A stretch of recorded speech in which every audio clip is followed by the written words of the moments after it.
And this is the only thing we're going to take up, which is important. That way we don't stray away from the object at hand.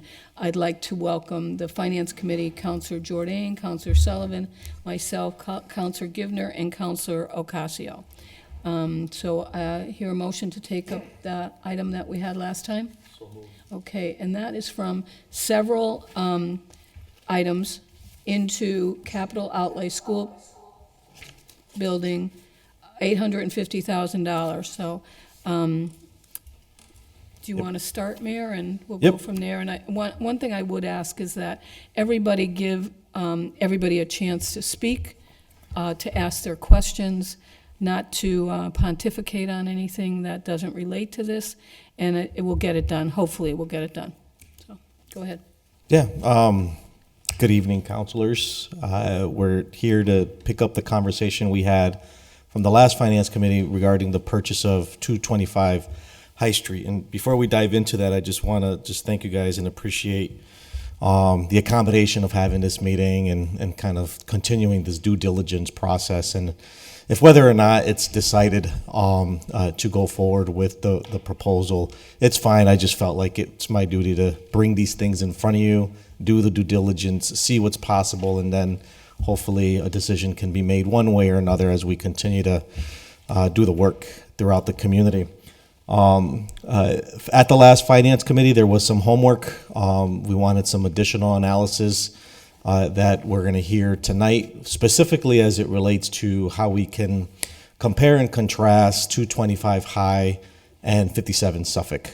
A lot of good questions were raised at the last committee meeting, and even in this process of the analysis, we've learned more things that I think are going to be of interest of you.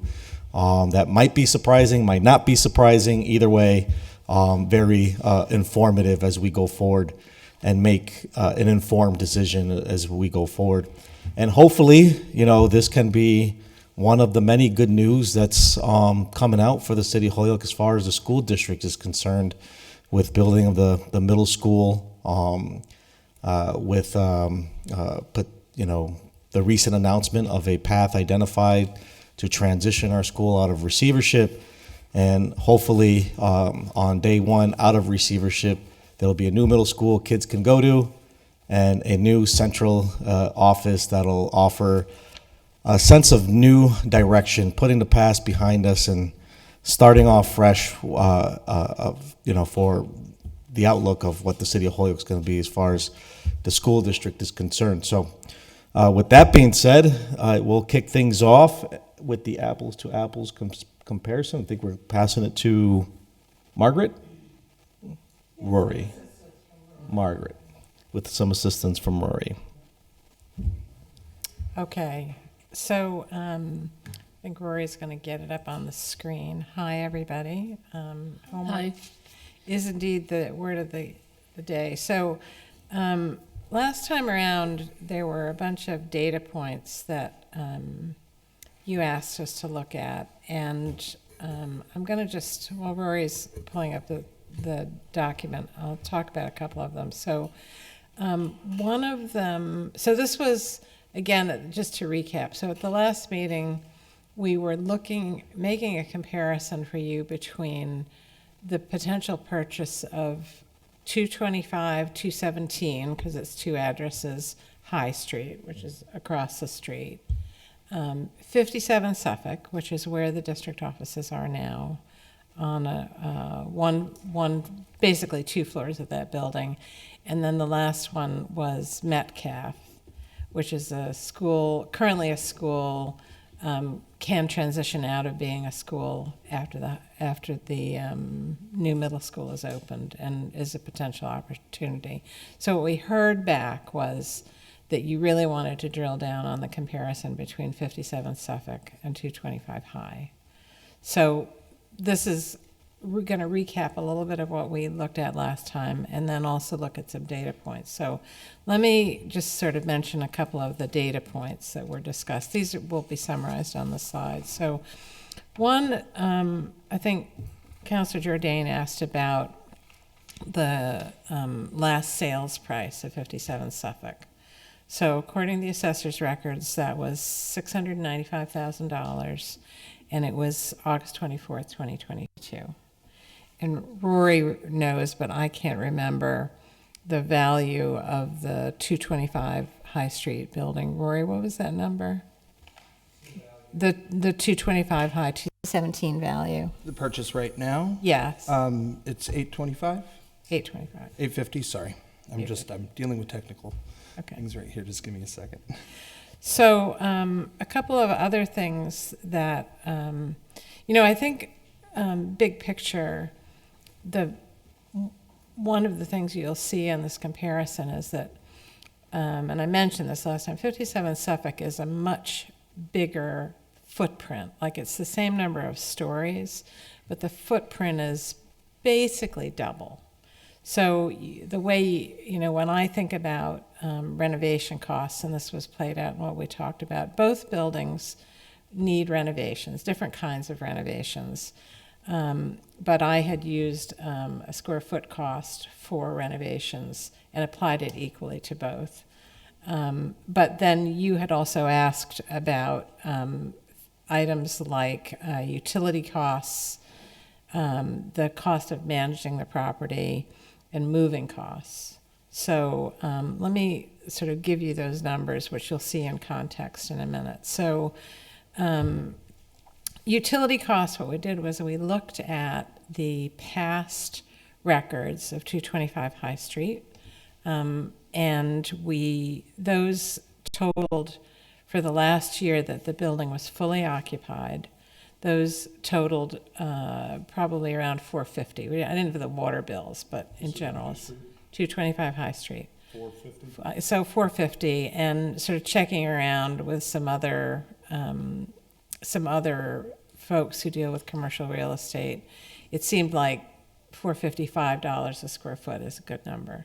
So when you compare those, again, driven by, on $5 a square foot annually, again, driven by the difference in building size, I'm estimating that the annual utility cost for 57 Suffolk would be about $220,000, and the annual utility cost for 225 High would be about $135,000, which you're going to see on the slide. We also talked about management costs and move costs, but why don't we flip back to sort of taking this in sequence now? Okay. All right. So again, just to recap, this is 217, 225 High. Most of this we went through last time. We added, a couple of data points. The building was built in 1898.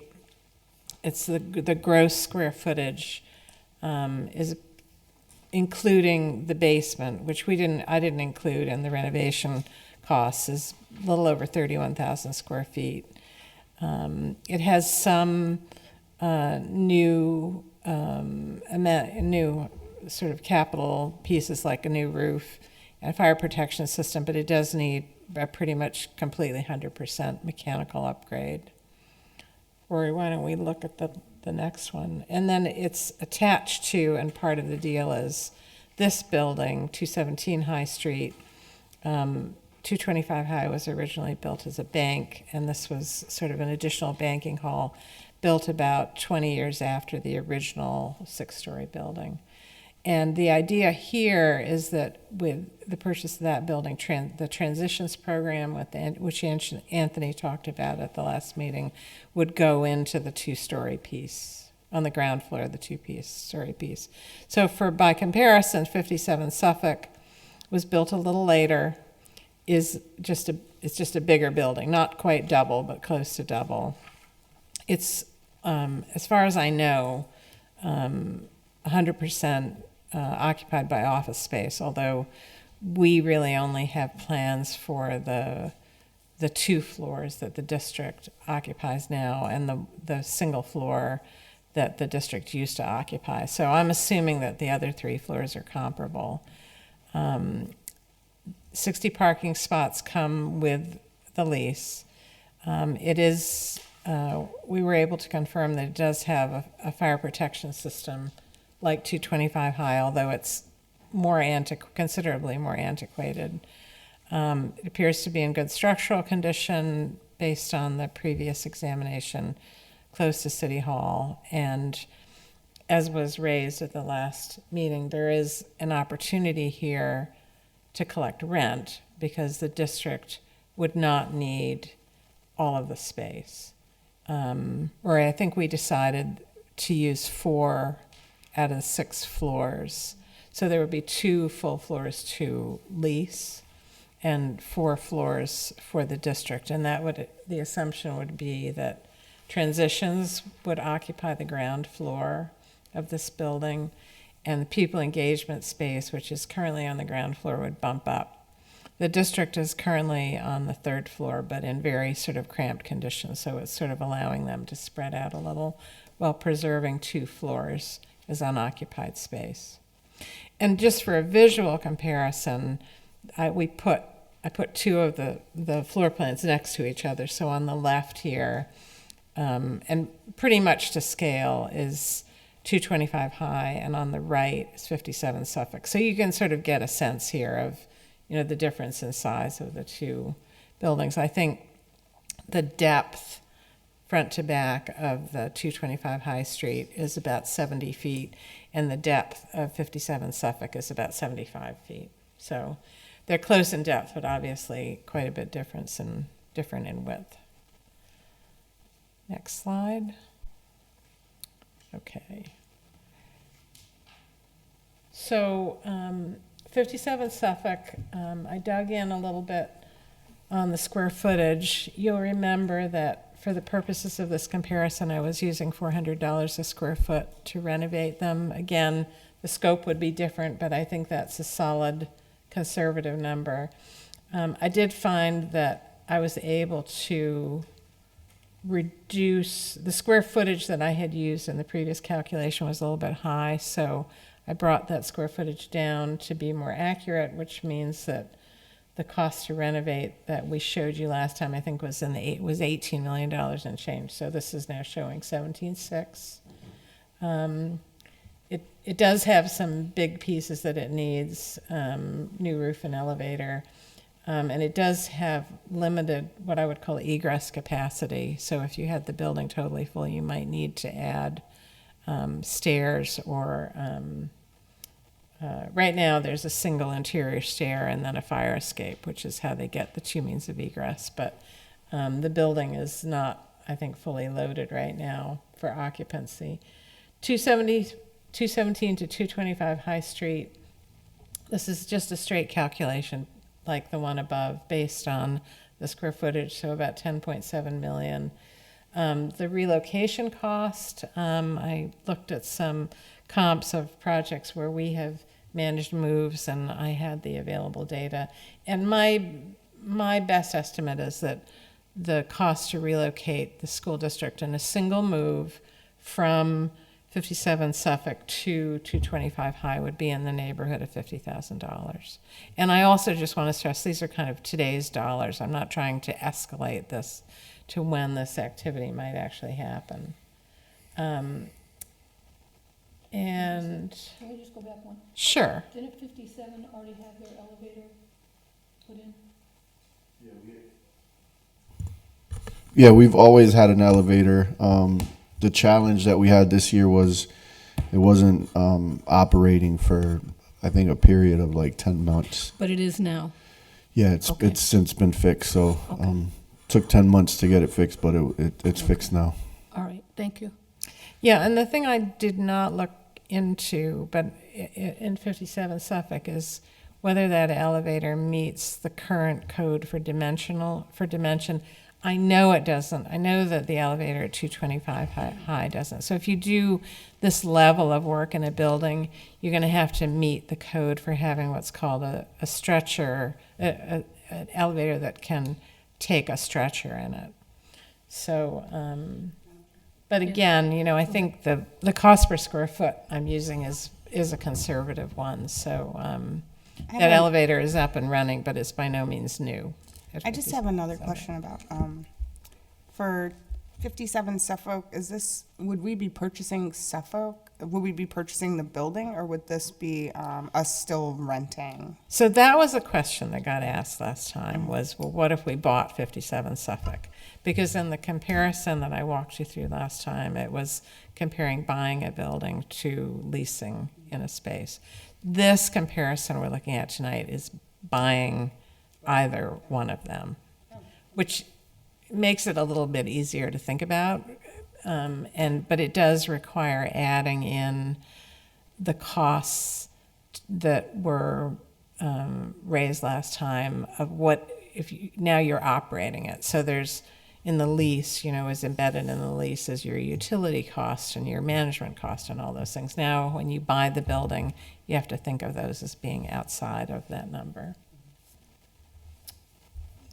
And the last thing on that side was that the 225 High Street building would be easier to renovate because it is not occupied. So once you start talking about doing renovations in an occupied building, that can drive costs higher for sure. And I haven't tried to get into that. I just want to comment that they're not quite the same. The 225 High Street renovation costs, if it was apples to apples, would be lower because it's just easier to do it in an unoccupied building. So, okay, next slide. Okay. So this is just trying to put some numbers next to each other. The one that sort of pops out, I think, are the two lines at the bottom. The others are kind of factual. Cost to renovate. Again, I'm taking the gross area of the building, exclusive of the basement, and I'm multiplying that by $400 a square foot to get the cost to renovate. And there is a bit of a difference on the real estate taxes. Rory, maybe you want to talk about that last line. Yeah, that should have been updated to right now with the values are different. We'd have to talk to the assessors about why they're so different. It's a much larger building and it has the parking, but it's actually valued at less than the 225. So it's approximately $43,000 annual tax payment. That's based on fiscal 24 actual bills.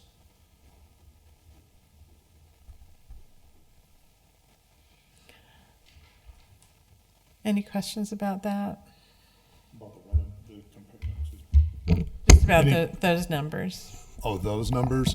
Well, this is the comparison of what, the lease to acquisition No. of? Renovate. This is Well, I got the I'm taking- 17.6, I understand that piece, but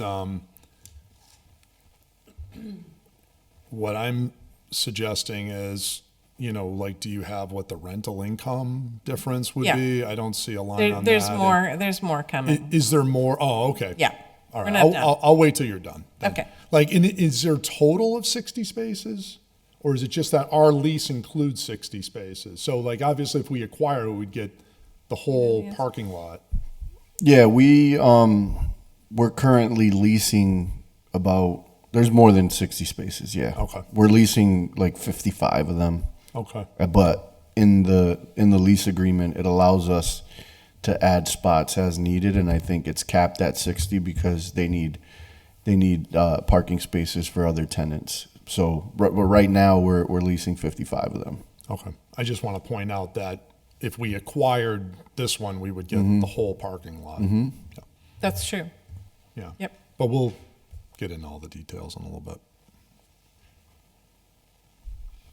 Okay, so this is a subset of the other piece. To clarify, before I had treated these as sort of two separate operations, this is really treating transitions as a sort of carve out of the other numbers, right? So if you said to me, of that total renovation cost, how much is transitions? I would tell you, of the total, it's about $900,000. before I had done it in a sort of cumulative way, and I think it was a little confusing. So this is just saying, I mean, what's interesting about the two buildings is Transitions fits very neatly in the 217 High Street space.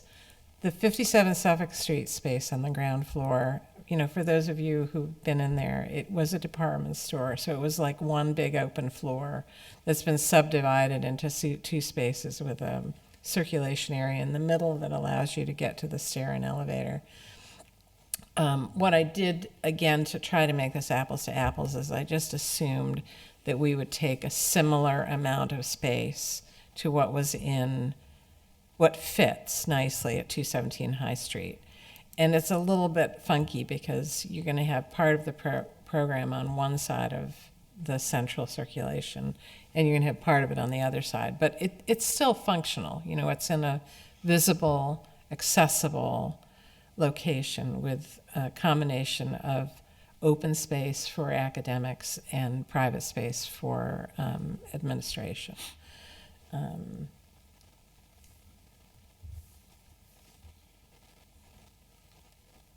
So these were the numbers that I was sort of walking through a little bit before we had the slides up. So rental income.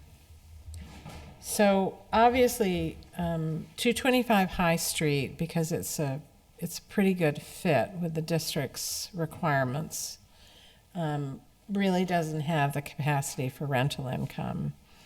But I looked a little bit into what comparable office space might cost. Now, I'm pretty sure Anthony, I'm remembering correctly that you all are paying $19 a square foot now under your current lease. Yeah, I don't know what the dollar per square footage is, but I think the totals are in the deck. Yeah, I think it's 19. So what I found is it's actually not easy in Holyoke to find these numbers, but the closest comp I could find was People's Bank building actually has a published, the big pink one, has a published value of $23 a square foot. Now, it's not centrally located to Holyoke, but it also has nice interior finishes and is what is considered Class A space. So for the purposes of this estimate, I used $20 a square foot as the potential rental income number. And I think you would have to make some renovations to the building to get that, but it does suggest that what the district is paying now is not sort of radically off the mark for what you might get, what you might either pay or be paid for decent office space in this area. The utility costs I mentioned earlier, I used, Rory helped me sort of look at the utility costs for 225 High, which we were able to get access to, and compared that with some other comps. So we used $5 a square foot for both buildings. So the difference you see here is, again, driven by square footage, because one is a bigger building. Management cost was also a question that was asked. This is a bit of a judgment call, but I don't believe that the city would need to, I think the city could manage 225 High Street within the city, the available city staff. But with 57 Suffolk, where you're renting a minimum of 2 and possibly 3 floors, I think you would need a property manager or an individual. And so we plugged in a number of $80,000 a year as this, the cost of having somebody do that work. And it could be outsourced or it could be an individual. And then the move cost, obviously 57 Suffolk, if the district stays where they are, that's zero. I think $50,000 to move the district staff from 225, from 57 to 225, $50,000 is a sort of reasonable estimate in today's dollars. And Rory, remind me what net cost is. That's how much we would net after, Oh.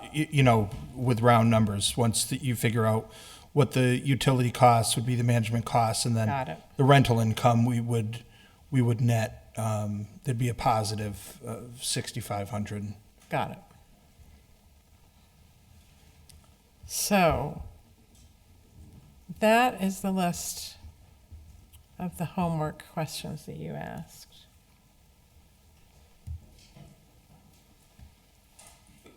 Questions? Yep, okay. It would have been helpful if we had a printout of this, just to make notes, just so you know. Yeah. And keep a table and chart. So renting 2 floors out would be approximately $300,000, you say, in rental income that you think that we would achieve. And why would we want to go from we're currently occupying 2 floors to we would occupy a 3rd floor for transitions to bring that in, but we would need another floor, we think, because, well, we just want to expand our footprint? Well, I think it's a great question. Because that would add another $150,000 in rental income. Yeah, I think I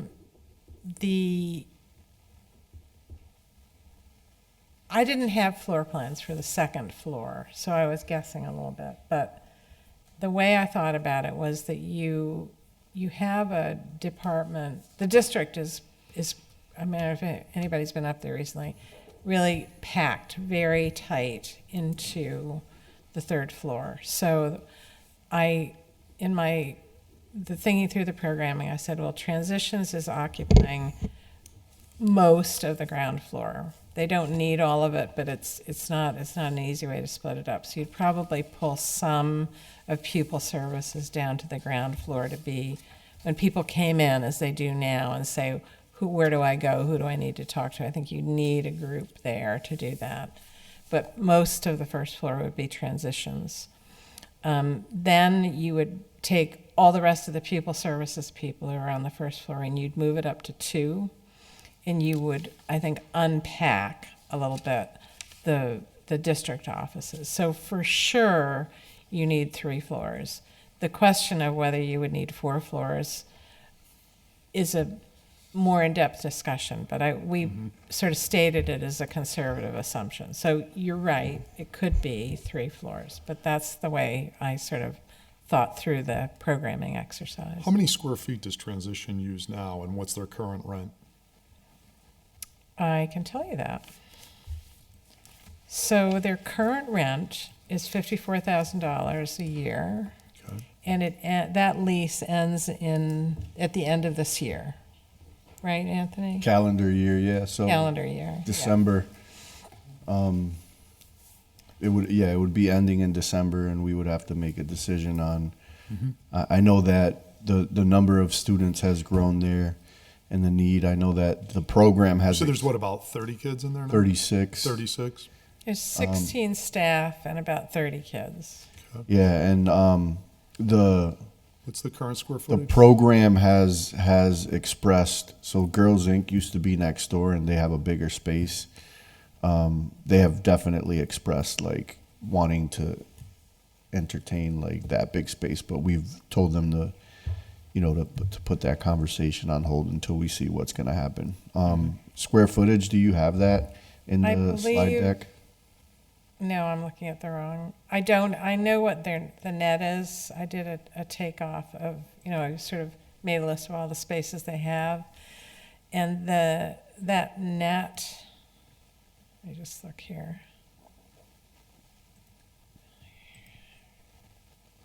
Sorry, I've got about 10 different spreadsheets open here.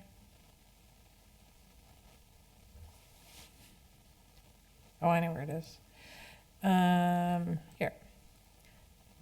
I ended up coming up with a net area of about 1,400, which is to say that's like the rooms that they occupy. It's not the circulation space or the support space or the lobby or any of that. And typically, you would add 50% to that. So I'm going to say they're probably in a little over around 2,000 square feet of gross space, Okay. but it's too small for them right now. Okay. So I guess what I'm trying to understand is if the renovation cost purported either scenario is just under $1 million, why would you want to shell out all of $1 million? Wouldn't that pay 20 years worth of rent alone, just for that one program? I mean, why would you want to spend $1 million in capital to avoid a rent of $54,000? Yeah, I think part of the proposal to purchase this building was to solve a portion of that, but another option is to do nothing, right? And pay that rent. Well, I'm just saying compare all the three, right? Yeah. We're trying to make the best financial decision here that we can. Right. So I'm saying is if the proposal is buy and spend $1 million to renovate a space that's twice the size that they have currently, whether or not they even need that, I don't know. But versus avoiding a $54,000 rent, which, by the way, over here, does the $54,000 include their utilities? Currently, yeah, but Okay. I have a feeling that rate is going to go up too when this 3-year lease ends and we have to go out again. I mean, I think the short of it is it comes back to the fact that they're in inadequate space. I think it's hard to make that comparison. When I looked at what seemed like the kind of net they needed, and again, like writing down how many people they have, how many kids they serve, what kind of square footage, I think they need around 20, I had 27.8 net, which again, if you gross that out at 50%, it's about 4,000 square feet. And that's why that floor plan of 275 High Street is a good fit, because it's right, it's sort of in that zone. So I know the point you're making is a good one, but the problem is that they're in space that's inadequate now, and so something's got to give, and it would have to be either with a new lease, I think, or with a different approach. So we should discuss then what their options are there. I mean, I just don't want to spend $1 million to avoid those kind of tiny costs. It seems to me, it's just like, that's a lot of sunken cost. And have the operational expense, which on the converse of it is, we could theoretically rent out the first floor of 57 Suffolk Street and acquire another. That's a premier space on the first floor, right? So you could also get another $150,000, $200,000 in rental income off the first floor of 57 Suffolk Street. By paying, so that's a nice trade-off, right? If somebody gives me $200,000 and I give you $50,000 in exchange, or let's just say that you had to 50% increase the space from 57,000 that they're 54,000 they're paying now. Say it even went up to 70, right? 70 versus 150 or 200. That's something to consider. Just have a quick question. Right now, you're on a month-to-month lease at 57 Suffolk Street, That's correct. correct? And do you have a rental agreement or a contract with the owner of 57 Suffolk Street? Yeah, we have a month-to-month lease And- agreement that when they purchased the building from Appleton, I don't know what the correct terminology Yeah. is, but they just assumed the lease that we had, Okay. and it became month to month. So just hypothetically, what if the owner is saying after a month, I have to have you leave because, I have to do that?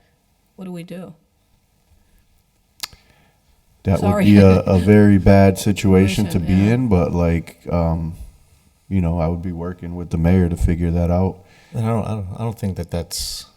It doesn't sound like to me. I mean, can it happen? Absolutely. I don't think that's an option on the table right now Okay. with the current owner. Okay. Counselor Givner? Thanks. I guess I have a question along the same lines. There must be some sort of benefit to owning either of the two buildings, either 57 Suffolk or 225 High. Are we able to control more of the costs, and would our costs of like using the building go down over time? Yeah, I think so. I think from a financial standpoint and I think Kevin really understands this well.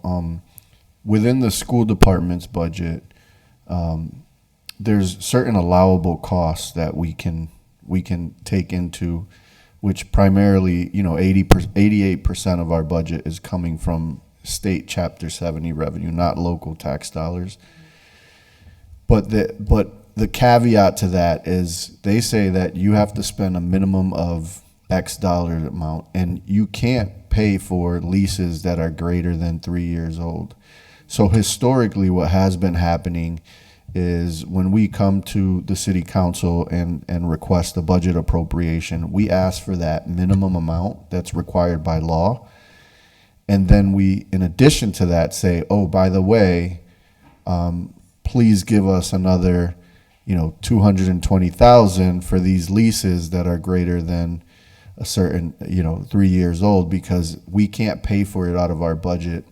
If this were to happen and we own the facilities, our own utilities, we would be able to fit that within our own budget. So it would actually, we would have to make room for those costs in our budget, but the city wouldn't have to give the school department additional funding on top of that minimum requirement for leases. So, transportation falls in that category as well. So I think the biggest benefit is long-term. I think long-term financial. So one of the things that resonated with me from the last meeting we had was Kevin Jourdain himself saying, we were talking about this 30 years ago. It would have been good if we did this 30 years ago. So I think, people in this room, do we want to be sitting here 30 years from now and saying the same thing? Like, we should have did this 30 years ago. So that's not like a challenge or anything, but like when I think about what the biggest benefit is like, if you have the funding right now, which it looks like there's funding right now to do that. It is a very smart financial decision to make that 30 years from now, you won't be sitting here like we were at the last meeting saying, we should have did this 30 years ago. So I think that's a big benefit. Another benefit is keeping, central office downtown. Another benefit is we're in control of the renovations. Like, I could tell you right now, if we owned that building, we would have been chipping away at like, hey, this carpet is 40 years old. We need to replace it. Like, I wouldn't sit here and ask a landlord, hey, can you do this? And, oh, no, we're not doing that. Like, that's, that's a good benefit. Our panorama survey, particularly, we do a survey to all of our staff, all of our families, and all of our students every year. And the survey from our central office staff, like 17% of our central office staff felt like, they responded favorably to the conditions of the facility. So the paint, the natural light, just the general feeling of coming into the office and feeling like you're in a productive space and you're in an employer that actually cares about the space. I think that we would just be more in control of being able to make those offices a space where people don't feel like, devalued, because that came through loud and clear.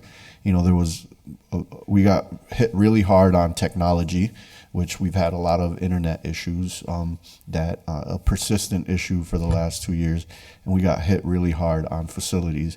And when you don't own the building, it's tough. Like, I can't justify using school department money to like add value to somebody else's property. You know what I mean? Counselor Sullivan? Yeah, thanks. Right now, Suffolk Street, is that fully occupied? It's not fully occupied. So we're on the third and the first floor, and we used to be on 4 floors, consolidated in 17, which is why it's so tight. But there is a law firm on the second floor, and then the fair market housing. I think there's a State Department on the fourth floor, but the fifth and sixth currently are vacant. So the 294,000 rental income figure we're looking at is based on 100% occupancy. Yeah, it's So that number's just out the window. well. I think There's that not was the ask. Like, what Yeah. what would be the rental income opportunity, right? Opportunity based on Yeah. finding customers which Yeah, don't it all exist, assumes which if we don't can exist. find- Right. Right. So we can forget that 294,000. Well, I don't know how much the law firm is paying right now on the second floor, and I don't know what the tenant on the fourth floor is paying. But to the counselor's point, it all depends on Yeah. if we can Yeah. attract tenants. and Yeah, fully those numbers occupy are the based space. on 100% occupancy. We moved out of there, we consolidated 3 years ago, 4 years ago, Probably 2017. and they haven't been able to fill the space. So we think we're gonna fill the space if we take over and expect that kind of income. I think we cut that number in half or throw it out Yeah. there. Base it just on what is the rental income. Currently, with the existing two With the tenants, existing ones, I don't and know I'll- what that is. I'll bet you that number drops by 2/3. I mean, I wouldn't be surprised. We just don't have access to that. So, what we did was we looked at what a comp might be Well, and said, if it was fully rented. I get it, but But I totally we can agree look with up and down High Street here and see tens of thousands of square feet of empty office space. So I don't think we should be considering that number at all in the equation. So that's as far as Suffolk Street goes. Yeah. Questions? Yeah, Counselor Jordan?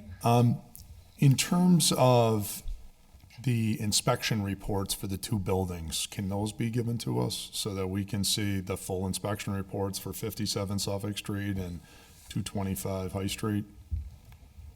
Because I'd like to see, it's one thing to hear a couple bullet points on a slide deck. It's another thing to actually see what certified building inspector has come in and really gone, who does commercial buildings. If we were going to buy something, I would want to do my due diligence to see, like, we have the assessment, the valuation report, which I thought was well done. I know we came back at 6.25 for High Street. It would be interesting to see what they really say. The reason I say that is I'm really hard pressed to believe that the current landlord of 57 Suffolk Street is going to put $18 million into the building, right? And is that really necessary? Or is it $1 million that's going to actually go in to put new carpets, some new paint? What's the real value? What's the real renovation to actually make the space functioning? Is it 1 million? Is it 2 million? I get the off the shelf number, and it's you're using industry standards, and I'm not questioning that. But then you have what's really going to happen here. We have a functioning elevator, okay, and if we don't do major renovations, then the existing elevator is sufficient for our needs, and we have to make sure it works and keeps working. And periodically we might have to put $100,000 into keeping it serviced, as opposed to the other building, which if you do massive renovations on it, then you have to change the elevator because now you've done substantial renovations and now it requires, you have to be able to get a backboard into it. So now we need a whole new elevator. It's that kind of thing. What's the condition of the roof at 57 Suffolk Street? What's the condition of the windows, the foundation? I'd really want to get into, what's the status of the HVAC system of the two buildings? I think the council should examine all those questions. The other thing about the space is, we've had discussions in the past relative to the annex. And one of the things that those of us who talked about this at least a dozen years ago also mentioned was, we've got issues in the annex building, all right, as people well know. And Definitely. the question is, is that really how viable is that? And one of the alternatives that a lot of us huddled around the issue was, could we maybe put some of that over at 57 Suffolk Street if we had taken that by eminent domain. And that might be an option that could save the city some serious money too, and might give us some additional space because there's been space issues for city hall operations. So that's something we also need to consider. So maybe the answer is we don't need to, you could get an extra floor. Maybe we rent out one floor and we have another floor for city hall operations. It gives us some flexibility to address some other needs that the city has downtown too. So I think we also need to consider that in the equation too. That was actually the initial proposal back in 17 was buy the building, don't spend $1 million on the roof and move some departments over That's there. right. I think that, I think that ultimately that's great discussion to have. We'd love to have an additional floor to kind of just unpack what we have right now. We've had to build out office space in schools and teams are split up. And I mean, we're making do. I'm not sitting here complaining or saying that it's not we're making do with what we have, just like the transitions is making do with what they have. It's not ideal, but we're Holyoakers, we're resilient, we're going to make it work. But, that could be an option. It wouldn't solve the transition space option, but we could, that's something that, it's a good thing to talk about. That's actually what we recommended in 17. Right. That's why I'm bringing it up. And so I just want to have that in our thoughts and in our calculus as we're considering all these different things that we got to figure out together. Maybe the answer is, actually, before I get into other stuff, I wanted to ask about timeline. So we're month to month. Landlord's got a pretty good deal with our rent, at least perhaps. He doesn't think so. Mindful of the fact that he only paid $650 for the building, or $695, and he's getting $222 alone for rent from us. We were thinking about maybe we could use some of the ESSER funds if we did something maybe between now and September 30th. Is that in the equation with that $13 million? Wouldn't have been for the purchase price, but things that we could do, I think windows was, I think talking to Margaret, windows are no way, but some HVAC work.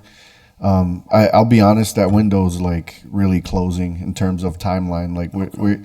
We have to spend that money by September, and I'm not trying to apply pressure. I just want to manage your expectations. If we really wanted to use ESSER money for any major facilities improvements, in theory, we would have had a decision already and got the ball rolling on that. And you're probably. And that's nobody's fault in here, I'm just. Yeah, And we talked about that the other night, and it looked like your team, you had the gentleman here from Finance Department give us a presentation about where the 13 million's going, and it kind of looks like you already have a lot of plans for that 13 million already. Yeah, Rory? I was just going to piggyback on what Anthony was saying, and to your point about timeline. The X factor that is really hard for any of us to figure out is if we were to say 57 is the direction we want to head in, how long will that process take? Because in a vacuum, you say, oh, it's a taking and we can do it. And you're absolutely right. There's the public use. We can take it. I think you made, are all takings friendly or unfriendly, or what is it at the last meeting? I got to check a lot of that. The difference between the two is with the property here on High Street, there is a willing owner who we've come to terms with, and we would be ready to move forward with if the council wanted to move in that direction. And if not, to the mayor's point, obviously, we could have that conversation, but we don't anticipate, I think, any conversation about ESSER funds, because this was something we talked about earlier today too, any conversation with that being a potential funding source, whether it was to, get the transition space up and running, maybe focus in on some of those things that we could potentially do, would probably be out the window, because we'd be looking at a longer, a longer process. And I know that that's one thing we haven't talked a lot about here is that process. And I don't know if Jane or Mike are on the call, if the council wanted to talk at all about kind of the legal aspects of that. But, you know, the law department's been very much involved, obviously, in getting us to that point. But just an X factor. I know it was a question that you had asked at the last meeting, and it's probably the only thing we weren't able to come to tonight's meeting with more of a firm understanding on is what would that acquisition cost look like?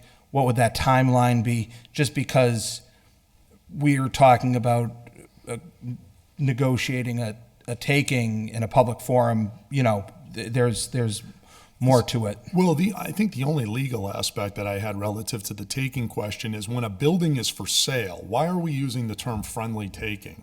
Why isn't it we're just buying the building? They're you know, they're not exactly secretive that New England Farmers Council is divesting of all their real estate, not just here, everywhere. And Dan Knappich is, you know, kind of leading that effort, and that's not exactly a corporate secret. Because they're selling it, I think that there's other interested parties.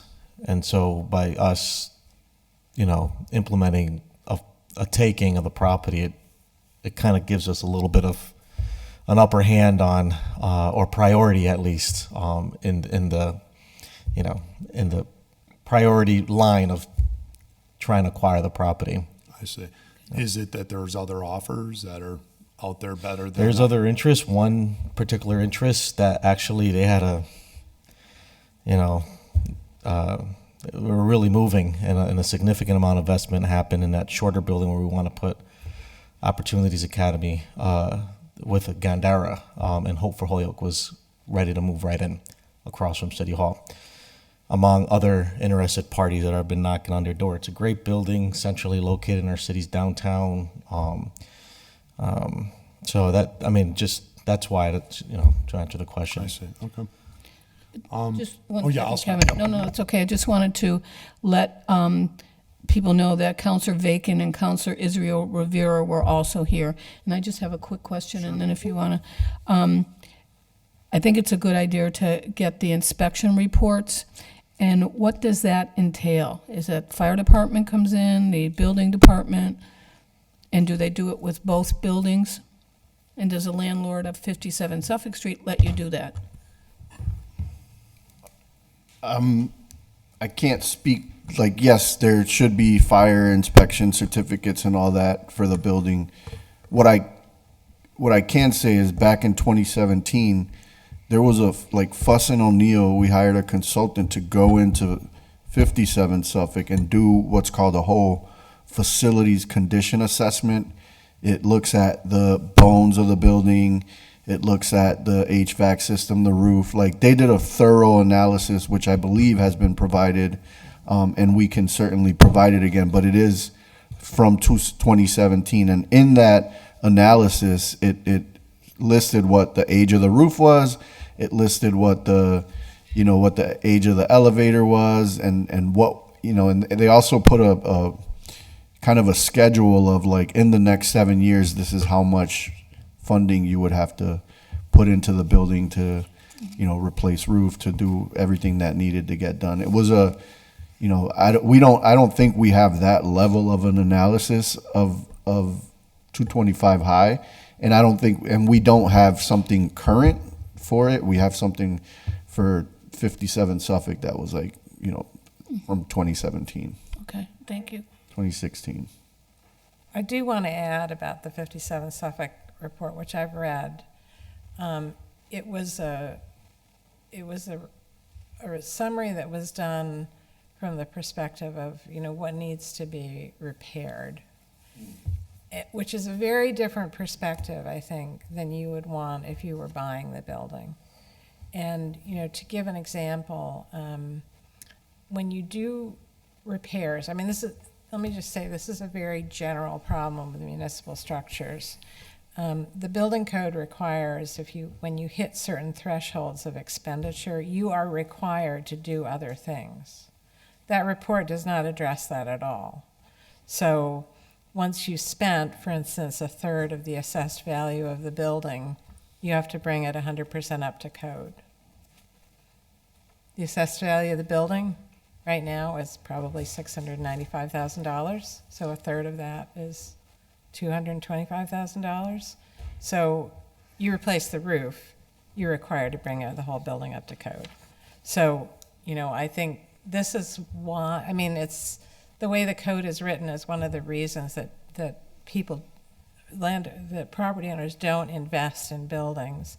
And one of the reasons that I'm using a renovation cost is very high, because if you buy one of these buildings, you start to do these kinds of things like replace the mechanical system, replace the roof, replace an elevator, add a stair, any of those things, fix the sprinkler system, you start to hit these numbers really quickly. And, frankly, I'm sure that's one of the reasons that in the past, when the purchase of a building was considered, people kind of paused, because, like, you buy the building and you own the problems, right? If you're in a sort of lease, you don't have to do that. But I want to caution people that we could certainly have someone come and do something similar at 225 High Street. I don't think it would be a very expensive report. But the 57 Suffolk report is flawed because it doesn't come to the review from that perspective. There's nothing in it about the building code. Councillor Givner? Thank you, Madam Chair. I wonder, since it's been considered before to purchase 57 Suffolk, why now? Why 225, 217? What are the benefits to that, cost benefits? It sounds like a more appropriate space, but, what is it about 225, 217 that's so appealing?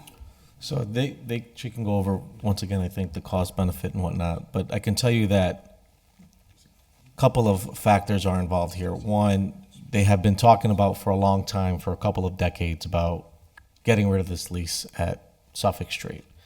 And another important factor, too, that I've heard that, and I agree, we want to keep the department downtown. We don't want it in the outskirts of our city. And so when we evaluate and look at the current spaces, and every space we talk about has pros and cons. The best option would be one that adequately meets all our needs downtown and costs us nothing. That's like the best case scenario. The best case scenario. But obviously, like, that's not realistic. And so we say, okay, well, what do we have? And they've done this show before around 2016, 2017, from what I understand, looking at actually several. I think Lynch was evaluated. The annex was looked at. Suffolk was looked at. Central Supply down off of Main Street was looked at by 8 different options. And then, here we are today, and this building becomes an option. And when we look at the pros and cons, it's in the downtown. It adequately meets the needs. And when you compare them to everything else, it's the right fit for right now, for the circumstances that are going today. 5 years from now, it can be a whole different scenario, circumstance, depending on what becomes available later and what economic conditions are and what our position is as a city. We currently have owners that are there that want to get out, have this building right across from City Hall. It checks off all these boxes, and then you couple that with some of the analysis that was already offered around finances. So it's the best case scenario at the moment, but certainly not like the one that checks every single box that we want and like, but one that at the present moment it works. How important is the current availability? The what? The availability of the building. How important is that? Because it sounds like 57 Suffolk may or may not be empty anytime soon if we wanted to do something there. So how important is it that, this building across would be empty, relatively soon to start renovations? How important it is? Yeah. Well, Because you said we can't work on a building that has occupants, right? well, you can. It just What I adds said is it's cost. more expensive because it takes longer. So if you think about it, like, you need to replace the mechanical system in a building. you can probably only do it if you have people in the building in what are called the shoulder seasons, the spring or fall, when you don't need heat or air conditioning, right? So now you've got this sort of limited window that you can do certain kinds of work. Or you need to replace the some part of the electrical distribution in the building. So you're going to have to do it like a piece at a time. In a building like 225 High Street, you just like come in and do whatever the heck you want. So it just, when the contractor prices the work, it's just cheaper, right? It's cheaper and it's faster. But I want to just respond to your question, and I think, to me, in a way, what we're talking about here is sort of the balance of two things. So wanting to be able to sort of control or have more city control over the costs of housing the school district, right? Which you don't have a lot of control over now, and the value or lack thereof, because people have different opinions about this, of investing in real estate. I mean, some people would do this as a kind of straight, evaluation of like, what's the cheapest thing to do now? But, most of us have lived through, several decades of increasing value of real estate. And so the purchase of a building becomes a question of whether you believe in the value of buying real estate. As the mayor said, it's a good fit for the department. Now, maybe it won't be in the future, but if you own the building, then you sell. It's like putting a stake in the ground relative to real estate. So, to me, that's kind of what this gets down to, and it's being brought here today because there's an opportunity. Right. And the way this started was, there's an opportunity. Let's look at the opportunity. Let's make comparisons. Then the question of literally comparing it to 57 Suffolk Street, which is a very different kind of building, came up. And I think Mike's put his finger on the kind of weak link with 57 Suffolk is then you have risk associated with having space that you might not be able to rent. You own more real estate, and maybe you could decant people from the annex into it. But that building needs work. And the other comment about, and this is just my own personal opinion on this comment, when it comes to, I don't know if we want to be in the business of renting out real estate and having to chase rents and make sure people are maintaining leases, and when complaints come in, and not necessarily a liability that I want to see us incurring. Never mind now also trying to find people to fill the space so we could take advantage of the rental income. I mean, I'm having this challenge currently with our parking garage. It's if we're going to do it, we have to be ready to have the infrastructure to be property managers, the capacity. But that's, again, like, I'm not married to one decision or another. I just want to make a decision on something that makes sense. If that is something that we end up doing in the future and pursuing, we'll try to find a way to make it work. That's just my thought on us being property managers with tenants. Counselor Sullivan. Yeah, thanks. A little change of venue here. Question for the auditor. I see, regardless of what we do, the $850,000 looks like it's all coming from unused bond, You have to look. bonding money. So, Are we ready to go into that? so my question, yeah, if you want, but the question I'm going to ask is, number one is, some of these have been on the books for 20 years, all right?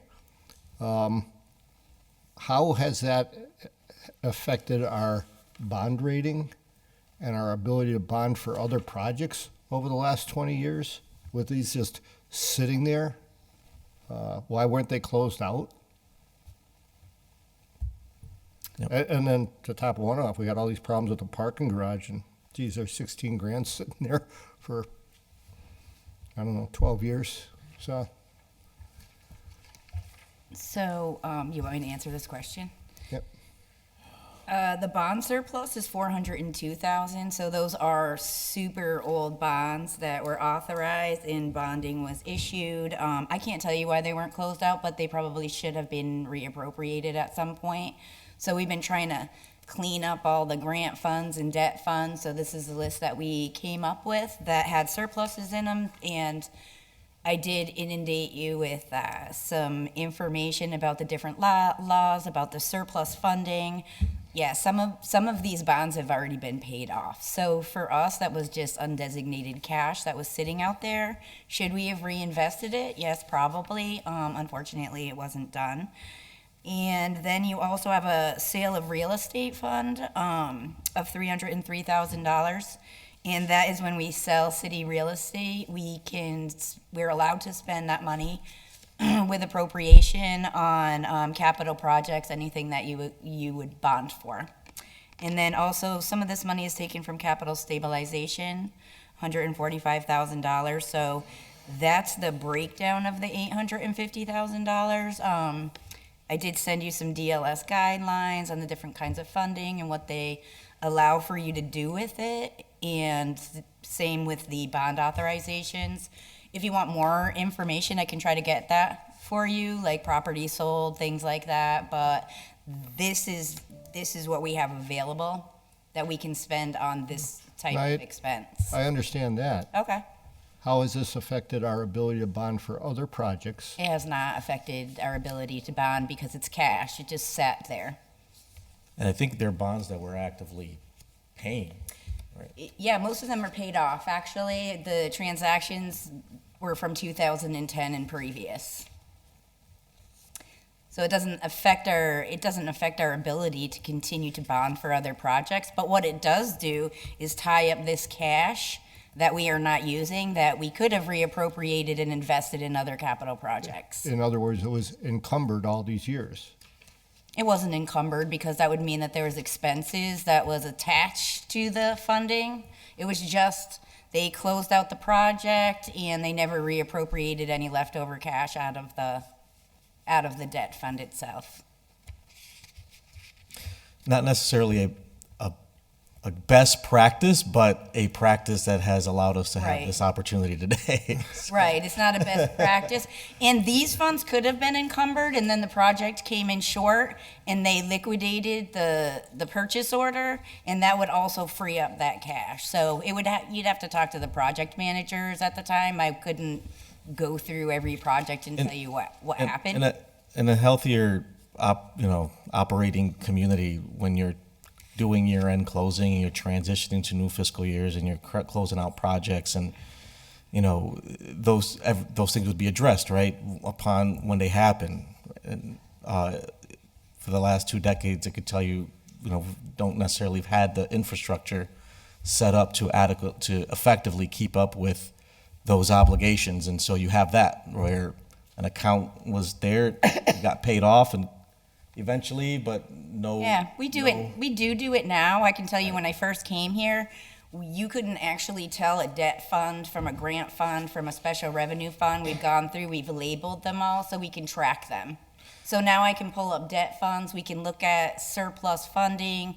We're monitoring when projects are completed, and we're taking a look at this cash. So doing that with the treasurer's office. So ideally, when projects complete, you take action and you appropriate and you close and, Right. and whatever the case. But the good news here is that the team's identified that as a few short years she's been here, and it's there, and we can get creative and take action, and but it's something that we don't want to see again, right? I don't want 10 years from now we have money from a project that we closed 10 years ago. You know what I mean? Like that just shouldn't be happening at all. Yeah. No, it should. I mean, we've got a CSO project for 96,000. I mean, leftover funds of 96,000 that have sat there for 20 years. This is all Dean of it, Tech though. Science Lab, This 156. is all of the money that's been sitting out there. This is like the total figure is the $402,000. So if we were to do this, we wouldn't have any outstanding cash in these debt funds any longer. and we could move forward with our current projects. Right, but over the, anywhere, depending on where you fall on the timeline on this, anywhere in between the last 12 and 20 years, these funds could have been used for other worthwhile projects that have gone Absolutely. Yeah. untapped. Okay. Absolutely. Just a quick question, and then Counselor Jordan, you wanted to? Yes, please. What was my question? I'm assuming that you've all toured 217 and 225. Is it possible for us to tour it at some time? Because I know, I can speak for myself, I've been in 57 Suffolk Street, so I know what that looks like, but I've never been in those buildings. Or I might have been in when it was a bank many, many years ago. But is that possible for us to do that? I think you mentioned that last time, and I don't know what happened. Let's definitely schedule it. Yeah. I think we should look at those spaces too. Like, we're happy to Okay, walk you through 57 Suffolk so you could see how, yeah, you know, Yeah, and we could also Definitely something take we a should look look at at. I mean, depending on the transitions would be another, good spot. Could probably get you guys you get a couple vans okay. going. Well, you know, I'm just kind of whatever It works. saves money. I'll use my own car. We'll meet you Marcotte there. usually just donates it. What do you need a van? No problem. Yeah? Okay, go ahead, then, Kevin. But just aware though that, again, if we want to take advantage of the ESSER, like there is a window, that's the only thing pressing against us at the moment. Yeah. So, my last question, has Whitney Anderson looked at the High Street property? yeah, we had Whitney take a look. I had folks, we had Sean Sheedy, I believe, Yep. toured that space. And we also had some technology technicians, Christie. Christy Pross, like just to check out like what's the, what's going to be the investment in technology, how many drops and, cabling and all that stuff. So we wanted to make sure that all of those people had looked at that to just give us some feedback on. Chris Baker, all that. before he left, had taken a look.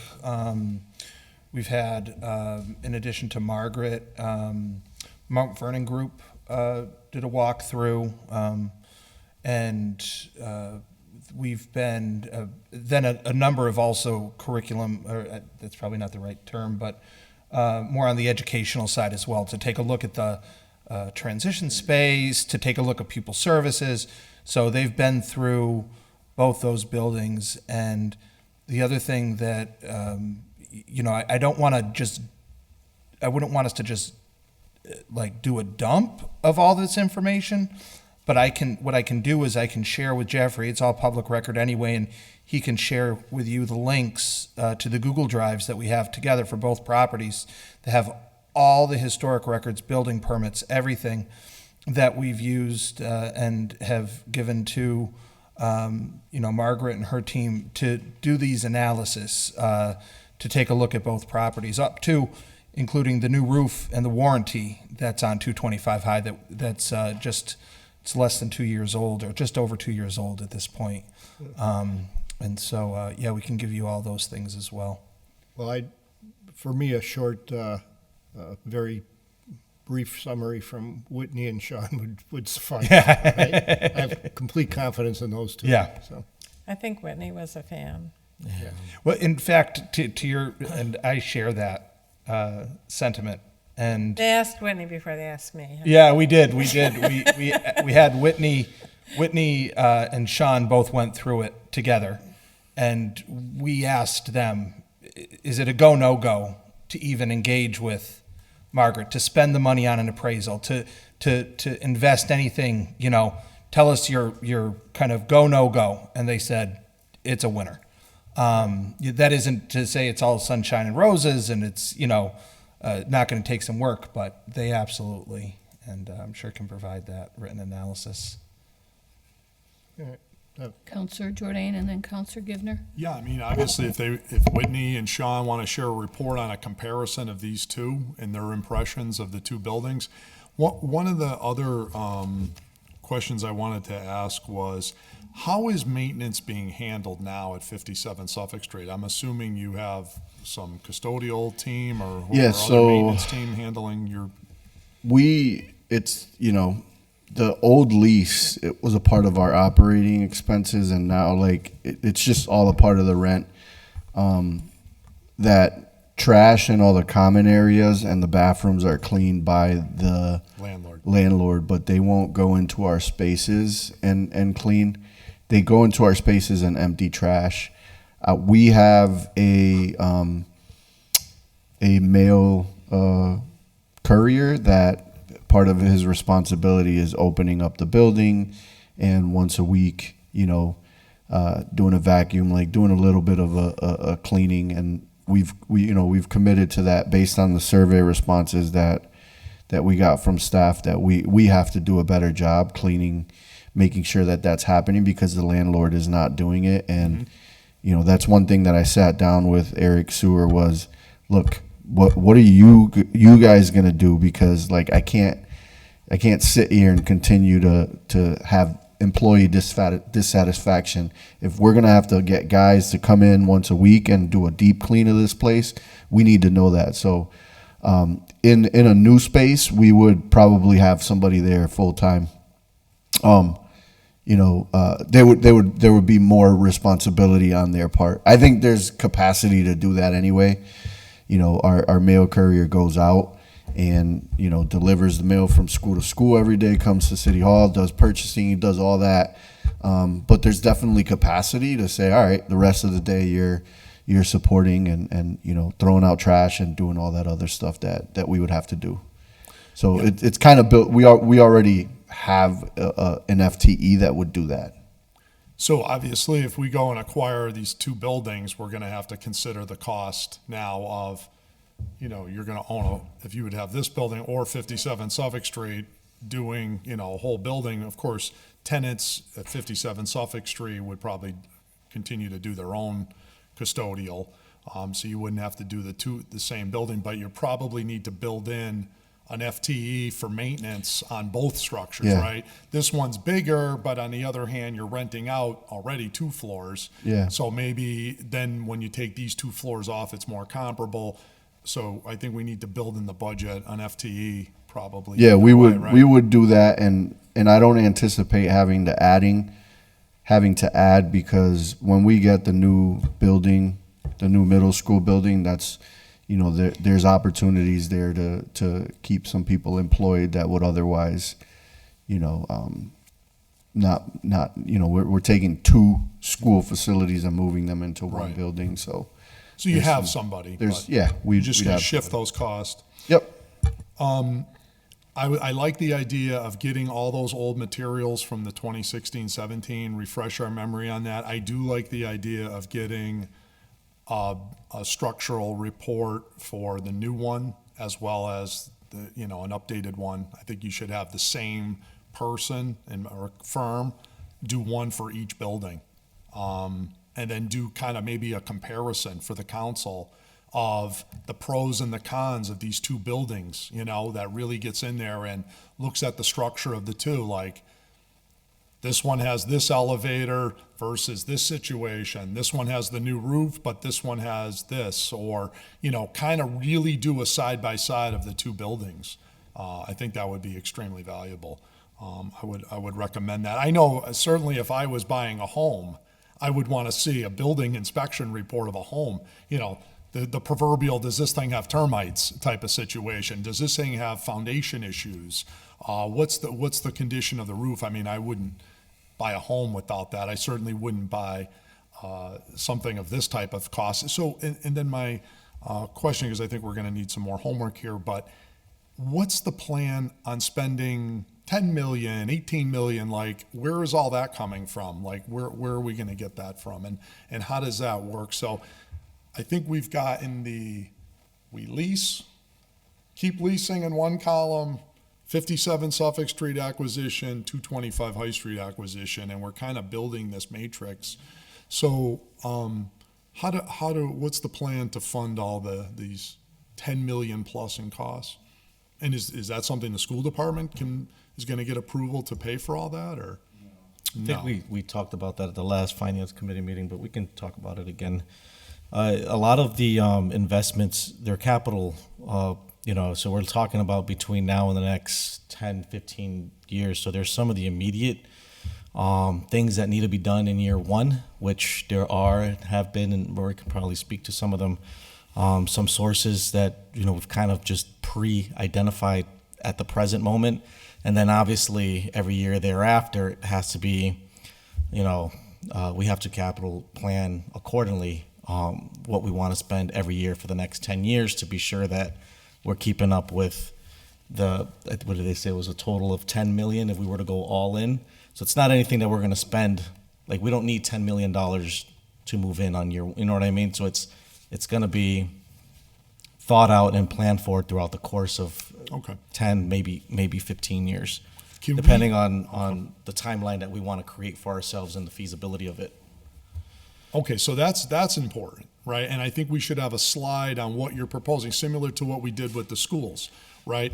So with the school acquisition, which and building was, and Rory, I think you did a really nice job on a flow chart. This year we're going to spend this and this, and we're going to use impact money for this, and we're going to do this and this, and this is how it's like we're estimating per year $1 million a year for 15 years. That would be helpful for the council, because we have to now consider in our budget, do we have an extra $1 million a year of capacity to put towards this? Or does that mean another $1 million a year on the levy to pay for the school department? I'd like to see some sort of, that should be added to the presentation. That's a big ticket item. Because by us technically voting for 850, we're not voting for 850. You're voting to just open the door, get the keys for 850. Then you're actually signing up for $1 million a year for the next umpteen years. So that's what's being pitched to us. So I just want to make sure that's out in the open. It's good. Counselor Givner? Thank you, And then I Madam have a Chair. question after that. You mentioned there's a window for this opportunity as far as the funding available, or some portion of funding available for this. What is that window? What's the deadline? So, if we're going to use any of our ESSER dollars, they have to be spent by September 30th. So, I presented at the last subcommittee, the joint schools and city council, like what our plan is for ESSER. So we would have to, if we're going to, let's say, allocate $1 million to support some improvements in here, we'd have to go through a process, get that approved by the state, and then go through a procurement process. So like when I say that the window's closing, like that takes a long time for us to be able to do that.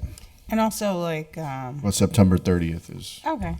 And also, if this building is being sold, I'm speaking about 225-17 High Street. I imagine they won't just sit and hold it forever, or do they have to because we're doing a friendly taking? That's probably a legal question, right? I don't.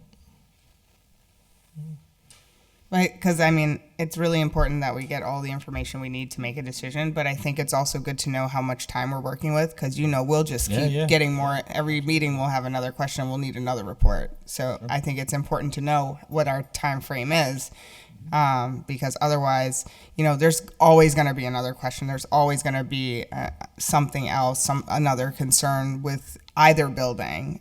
So I think it's really important to know, what kind of time frame we're looking at. We're talking about touring buildings, getting reports, getting more presentations put together from departments.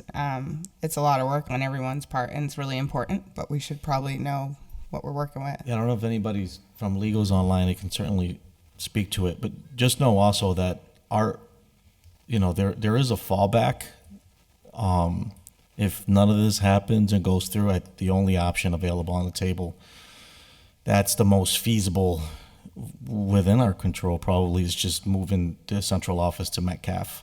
once PEC opens. Now, that takes away the downtown, having our people downtown, the office, and then also it doesn't address the Opportunity Academy. But if we're talking about 50 to 100,000, and we're okay with seeing that in our budget every year, spending it, like that's, we can expect that continue that cost. So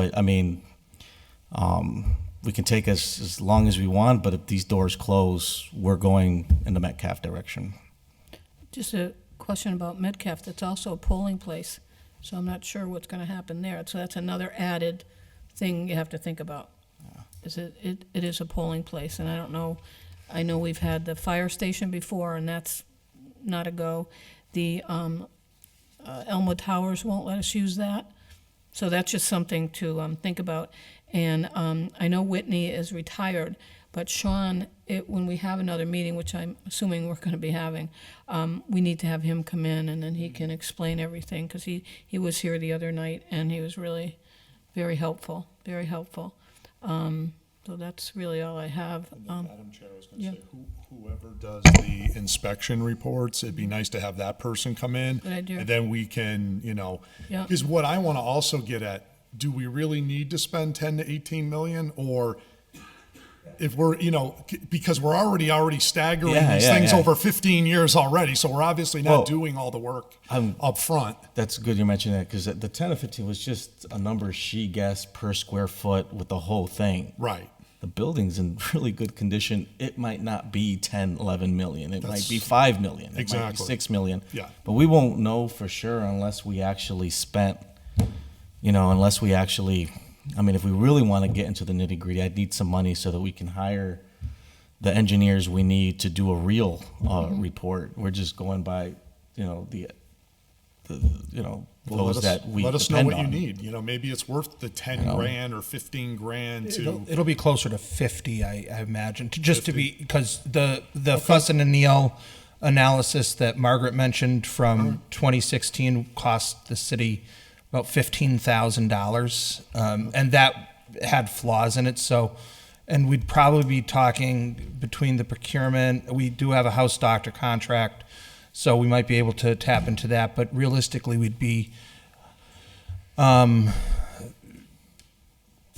do you think, Margaret? 12 weeks out before we could get an analysis like that, just based on what we've been looking at so far. And that isn't to say we don't want to.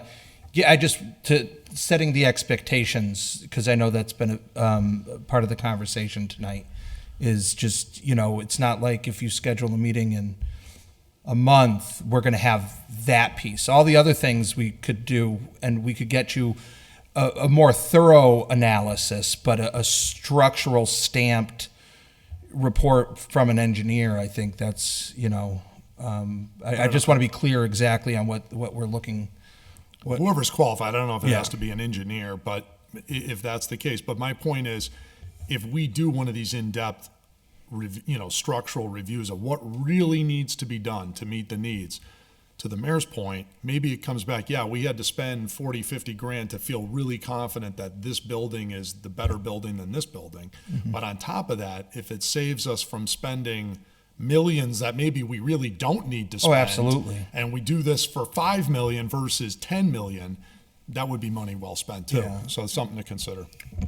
So I just want to comment. I think probably the most important thing to do as a first step would be to have a code consultant look at the two buildings.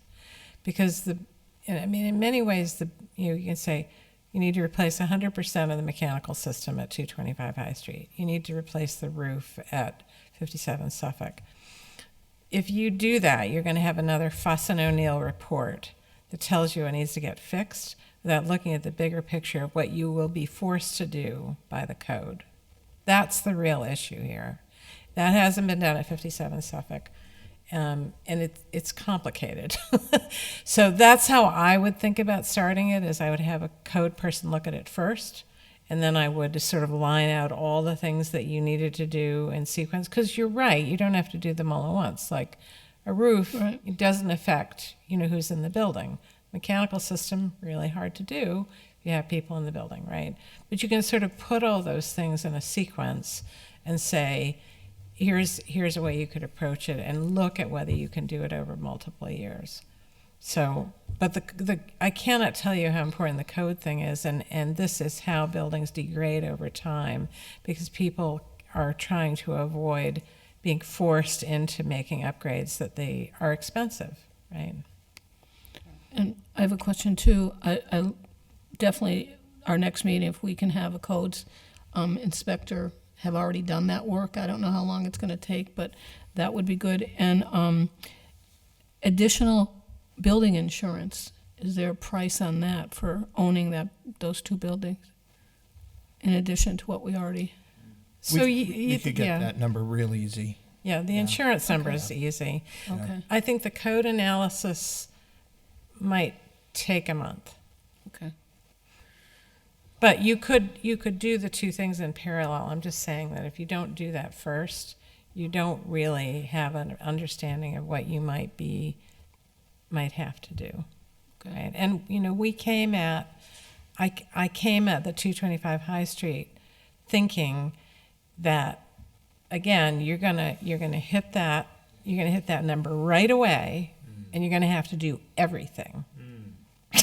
That's what's driving. This isn't like me sort of saying, oh, wouldn't it be nice if we had some really nice light fixtures? That's not what this is about. So if that's true, then we're really not cash flowing it every year if it hits right away, right?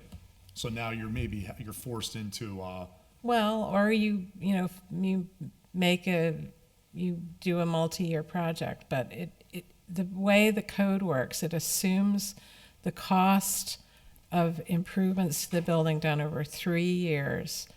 If that number hits 1/3 of the assessed value, which in both cases is like practically nothing here, then it's the whole banana.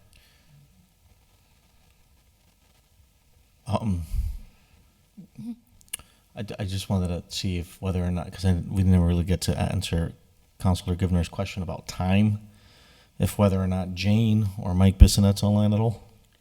And if they're not, we'll get back to you on that. Okay, I don't see them on it. Although I did see Attorney Bissonette when we first started, but I don't see him now. Oh, is that you, Mike? Yes, he's online.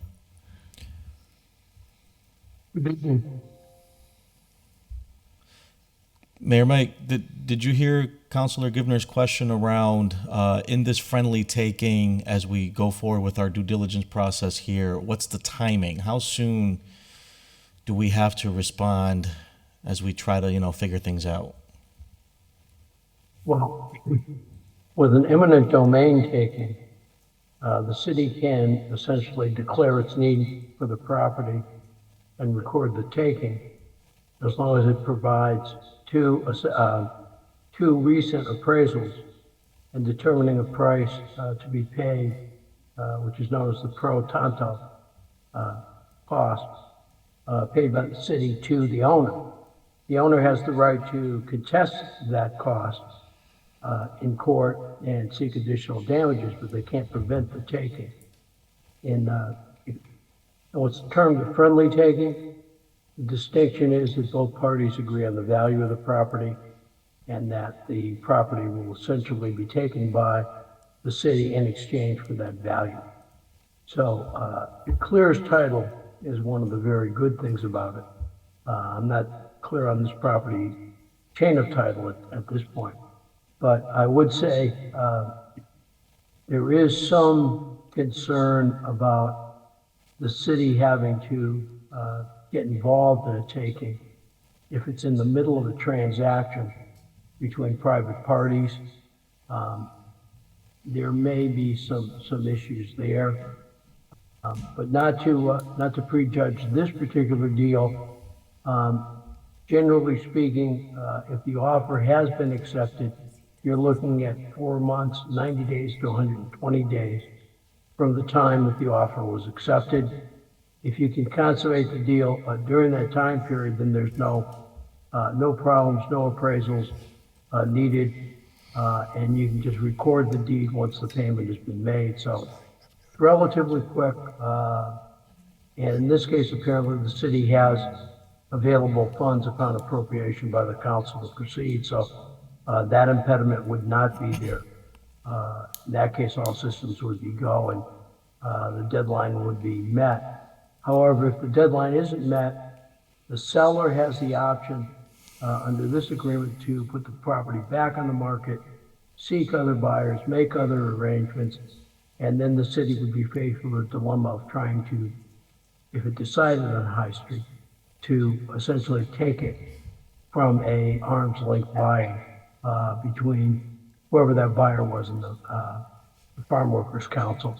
So I think that's essentially the lay of the land. You're looking at about no more than 120 days unless an extension to the agreement is granted. Hope that answers the question, Counselor.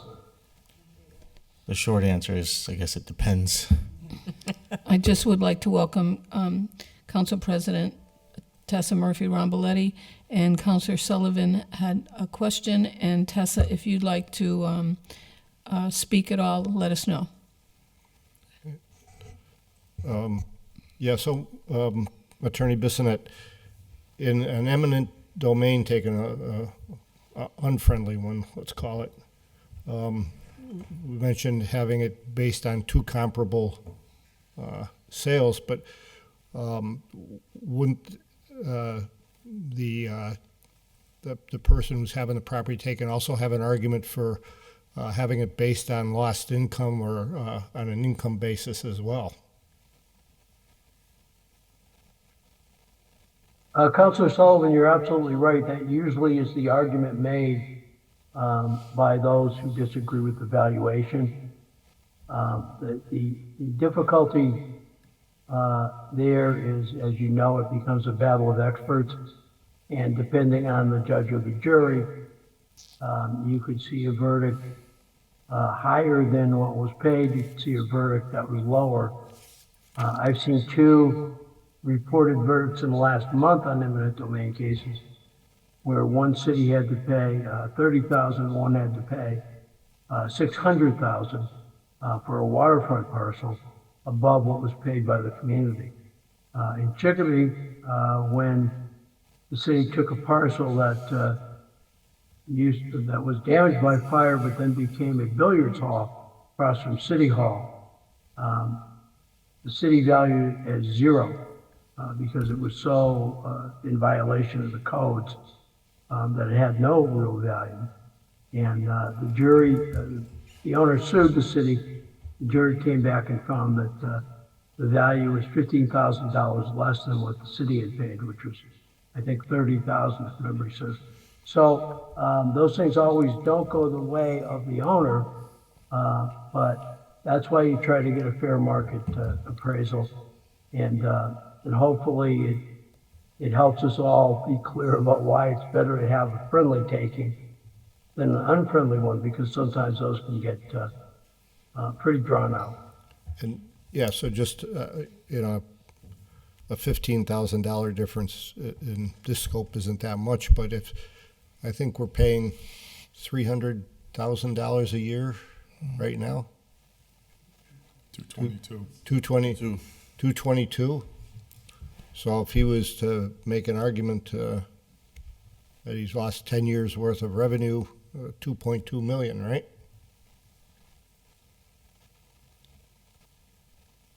That we could be on the hook for? Well, the city would argue that with 30 days notice required to vacate, it would be on the hook for 1 month's worth of rent. Okay. Would be my off the top of the head response to that. On that, Thank you. the legal? Yeah, and Mike, wouldn't it be a pretty powerful argument to say, if we went the direction of 57 Suffolk Street, you just paid $695 for it yourself, a year and a half ago. If we wrote him a check for $695, I mean, again, we would do an appraisal, of course. I mean, we have an appraisal here for this building at $625. I think the proposal on the table for the quote unquote friendly takings $850, but if it was worth wildly more than $700, why did you only pay $700? I mean, it would be, I think, a pretty powerful argument, right? Too. So, I mean, we'd obviously have to do appraisals either scenario, I would think. So. All right. Anybody else have any questions or concerns? Obviously, we need another meeting, so before we pick a date for that, can I have, just for Jeffrey's sake, what we're going to need for that meeting, whenever that is? Obviously, one was to invite Sean from the DPW, and also to any reports from Inspection. yes, thank you. And inspection reports. And what else would we need? Gonna set up some tours. Tours, okay.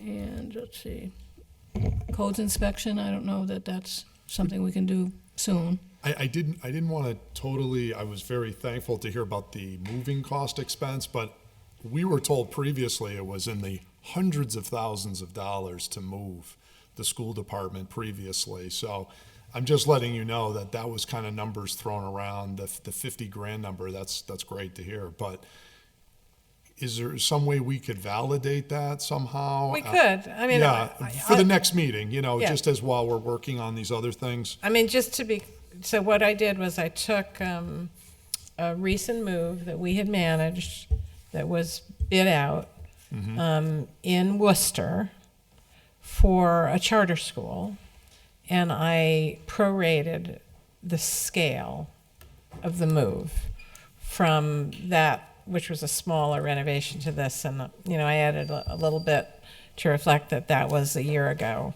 But moving costs are interesting because they're based on how much time it's going to, like in order for someone to do a bid on a move, they actually work through the details of how they're going to do it. And so that's why I thought it was probably better to sort of take something and prorate it that was sort of comparably officey. It was an administrative group. But we could certainly go and ask someone if they would, they could give us a real estimate, so.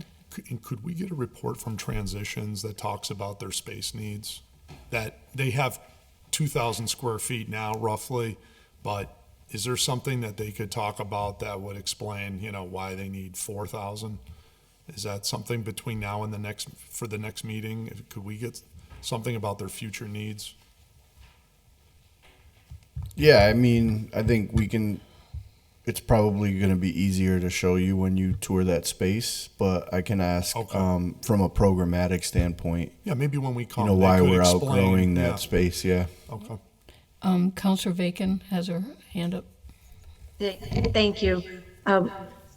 This may have been covered before and I either missed it or have forgotten it. But what I'm wondering is, it seems like the price that we might offer for the High Street building is quite a bit higher than the appraised value.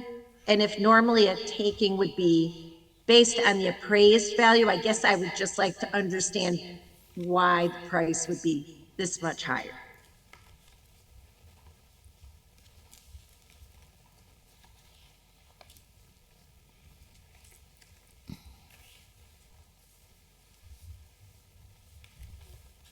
Who has the answer to that question?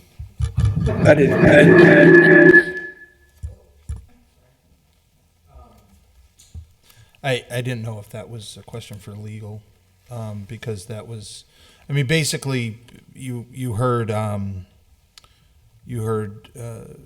Bissonette's kind of take on the friendly taking versus unfriendly, two appraisals versus one appraisal. You come to terms. There's other mitigating factors that can come into a purchase price. And that's basically, what it boils down to. We had the appraisal done. That's the number it came in at. We presented the appraisal. They actually have it listed for more than $850 right now. That's the listing price is greater than what we had come to terms with.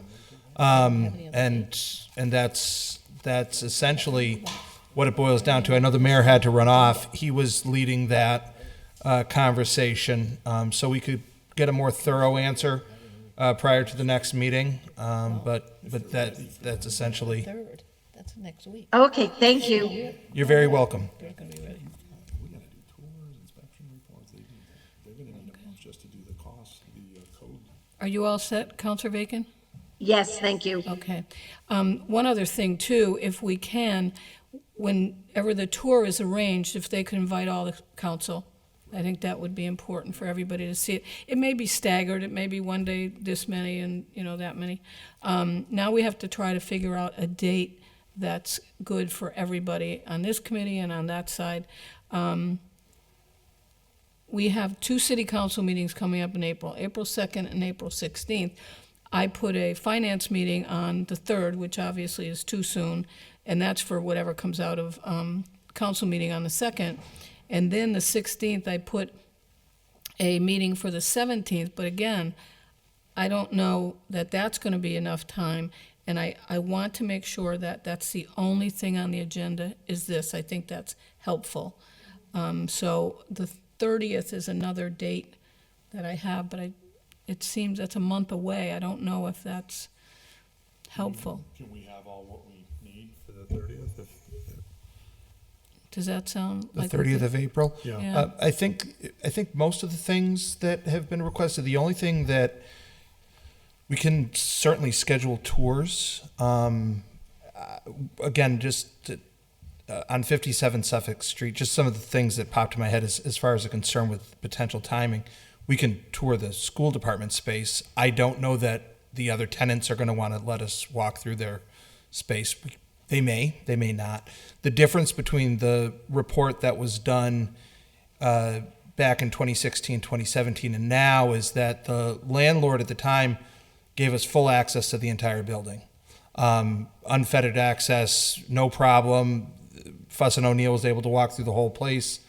I imagine, I can say with certainty, we'll get that same access at 225 High for any analysis. Now, I don't know that we're going to get that same analysis or same access. We may or may not. So what I would hate to have happen is, yes, I think we could get things to you by the 30th. We can schedule the tours in the meantime, everything else. If we find out that the current landlord is unwilling to let us go through and do that analysis, and we come here and say, here's what we have, we can't give you the true apples to apples because we can give you a full apple and a quarter of an apple, essentially. I just want to set that, throw that out there as a possibility, but we don't know because we haven't had that conversation yet. If I may, Madam Chair, it might be helpful if we have the conversation with Mr. Shore that just says, this building is under consideration. Kick the tires on it with them. Is that something you would even entertain? Maybe he'd be open to it. And then say to do that type of due diligence, we're looking at other options and we're comparing this with other options that we have. One, is that something you would even consider doing, an arrangement to sell us the building? Number one. And number two is, at a minimum, we'd like to have an inspection of the building done. Would you be open to it? I think we should just have a thoughtful conversation with them. Absolutely. Yeah. And there have been some conversations. I have been part of them. I just know that they've happened. I don't know where they stand. But we can certainly follow up on that. And maybe he'd be willing to renegotiate a lease, based on that. Maybe he has stuff he could share with us. Yeah. Well, then, if I don't, Counselor Bissonnette, do you have your hand up? At least it looks like you do. Counselor Bissonnette, the counselor, did you have a question or anything? No, ma'am. I'm all Okay. set. Then I would certainly entertain a motion that their next meeting would be on Tuesday, April 30th, 6:30 PM, and that included in this next meeting, Sean from the DPW would be there. If we have any inspection reports, try to get the tours in before then, validate the moving costs, in transition space needs. Anything else that we need to add to that? Okay, so then I'll entertain a motion. Just a friendly Go ahead. reminder, Madam Chair, that to give us the materials from 2016 and 17 for the committee and the full council. Okay. You could just send that over, whatever, if you, hopefully And it's emailed. 2016, They did the Fuss and O'Neill reports and the analysis about the future of the school department offices. okay. And at that time, they could share that materials with the council. Okay, that's good. Hearing nothing further, I'd like to entertain a motion to adjourn. But a motion first to table the items? Oh, yes, thank you. All Second. those in favor? Aye. And motion to Motion to adjourn? adjourn. All those in favor? Aye. Thank you, everybody, very much. It was a good meeting. Good night. Good night. Not everybody.